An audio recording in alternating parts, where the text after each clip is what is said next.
Students, let's start reading lesson number 1, how the camel got his hump. These are the main points which we are going to read in the part 1. Alright, so let's read them out. The world had just begun and the animals were working for humans. There was one lazy animal that did nothing and said nothing but humph, and even the cleverer jinn was at its wits' end. Alright, so these were the main points. Now let's start reading the main content. In the beginning, when the world was new and the animals were just beginning to work for man, there was a camel, and he lived in the middle of a howling desert because he didn't want to work. He ate sticks and thorns and prickles, and when anybody spoke to him, he said humph, just humph, and no more.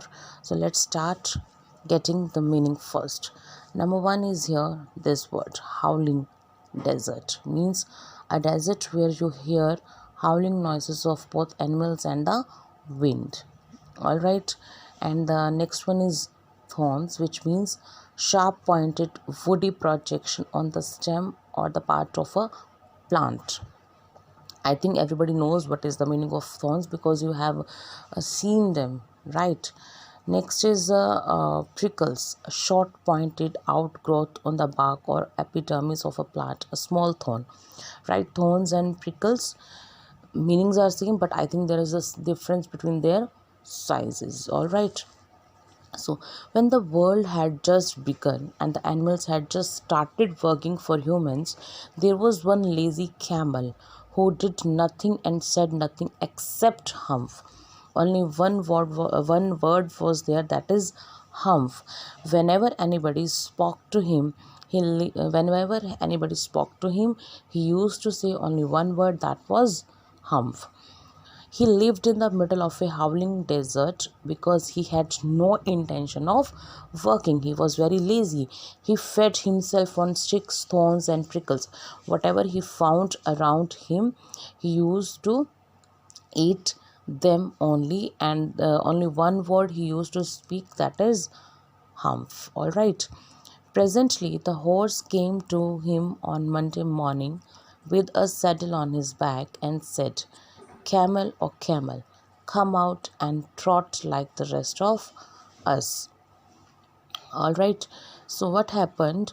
So first of all, here is a word saddle, which means a seat fastened on the back of a horse or other animals for riding, typically made of leather and raised at the front and rear. Right. Next word is here trot. Run at moderate pace with short steps. All right. So what happened one Monday morning? Monday morning, the horse visited the camel with a saddle on his back and asked him to work like everyone else. Okay. The camel replied, Hump, said the camel, and the horse went away and told the man. What happened? Monday morning, horse came to camel and asked him to do work. Camel or camel, come out and trot like the rest of us. Means everybody, we everybody were doing some work, so you just got up and do like this. But he said what? Humph. Okay. The camel replied by saying humph. The horse went to the man and reported this to him. All right. Next, presently the dog came to him with a stick in his mouth and said, here you can see, dog with a stick in his mouth came to meet camel, right? And what he said, now turn the page. Camel or camel, come and fetch and carry like the rest of us, right? So what he said, fetch, go and then bring back for someone, means go and bring something for someone. So what the dog said, the dog told all to the dog came to the camel with a stick in his mouth and said, asked the camel to come and bring back things like them, as he was doing something. So two got up and do the work. But the camel again replied with a humph. Humph, said the camel, and the dog went away and told the man, right? And similarly, the dog told all this to the man. Presently the ox came to him with the yoke on his neck and said, Camel, O camel, come and pluck like the rest of us. Humph, said the camel, and the ox went away and told the man. There's the dog, horse, yoke. Sorry, ox. Okay, so yoke means a wooden cross piece that is fastened over the neck of two animals and attached to the plough or cart that they are to pull. All right, and the word plough means turn up the earth of an area of land with a plough, especially before sowing. Right, so what happened? The dog told all this to the men. Then again, who came? The ox went to the camel with the yoke on his neck and asked him to pluff like the rest of them. Not surprisingly, the camel replied to the ox with a hump. The ox, like the other two, went to the man and told him everything. So here you can see the man was sitting here, the horse, the ox, and the dog. They three had put their efforts and went to the camel and asked him to do work, but they all get similar reply, that is hump. At the end of the day, the man called the horse and the dog and the ox together and said, 303, I'm very sorry for you. So as you can see, at the particular day's end, the man called all three of them, the horse and the dog and the ox, together. He told the three that he felt sorry for them as they would have to do work all by themselves. Right? 303, I'm very sorry for you, but that hump thing in the desert can't work, or he would have been here by now. So I'm going to leave him alone, and you must work double time to make up for it. So he felt very sorry. He told the three that he felt sorry for them as they would have to do the work all by themselves and would have to double their shifts for completing it, because one animal was not doing the work. So there was the need to double the work. They would have to do this because the hump thing refers to, yes, camel here. So which was the camel can't work, or else he would have been there with them. All right. So that made three very angry because they had to do work double.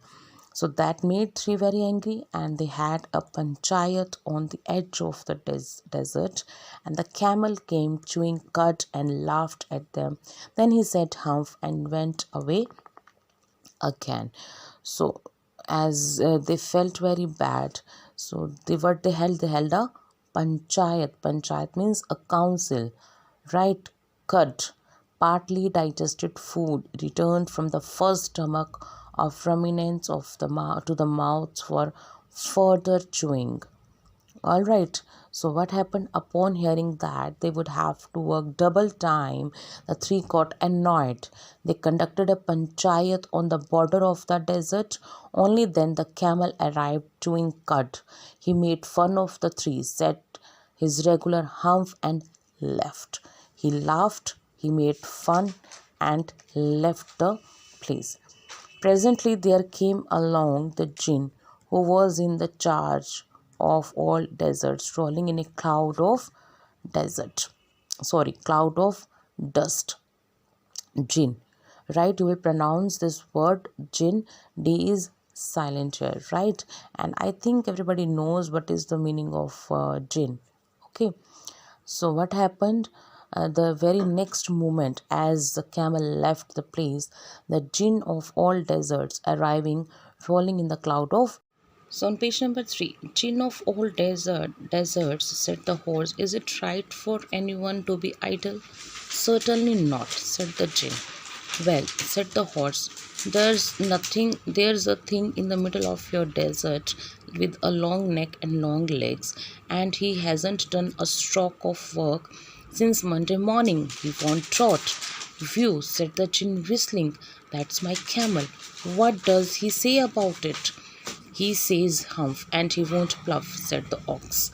Very good, said the jinn. I will humph if him if you will kindly wait a minute. As they three were very tense, very disappointed with the camel because he was not doing any work.